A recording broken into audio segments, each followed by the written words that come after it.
ఒక అందమైన పల్లెటూరిలో పచ్చని అరటి చెట్లతో చుట్టుముట్టిన ఓ అందమైన వాతావరణంలో చల్లటి వాన చినుకులు రాలుతున్నాయి. మీరా అనే అమ్మ తన చిన్నారి కొడుకు ఆర్యన్తో ప్రతి క్షణాన్ని ఆస్వాదిస్తూ జీవించేది. 2 సంవత్సరాల వయసున్న ఆర్యన్ తన చిలిపి చేష్టలతో అందరికీ ఆనందం తెచ్చేవాడు. అదే చల్లని వానజలపు ఉదయం మీరా తన కొడుకు ఆర్యన్కి కాలువ దగ్గర స్నానం చేయించాలని అనుకుంది. బకెట్, సబ్బు, తువాలు తీసుకుని వెనుక ఆ కాలువ దగ్గరకు వెళ్ళింది.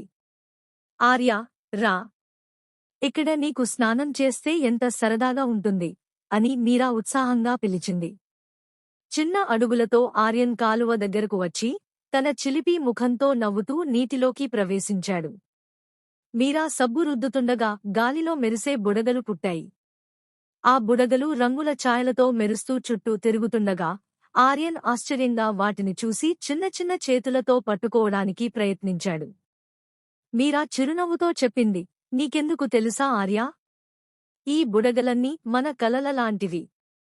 వాటిని తాకినప్పుడు అవి సంతోషాన్ని ఎక్కడికైనా పంపుతాయి. ఆ మాటలు విన్న ఆర్యన్ మరింత ఉత్సాహంతో బుడగలను చిలిపిస్తూ పాప్ పాప్ పాప్ అంటూ నవ్వుల ధ్వనిలో మునిగిపోయాడు.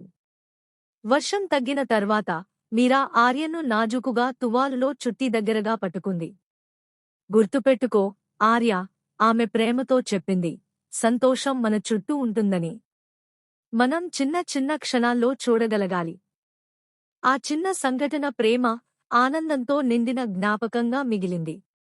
అది తల్లి మరియు కొడుకుల మధ్య ఉన్న మధుర బంధానికి ఒక చిహ్నమైంది.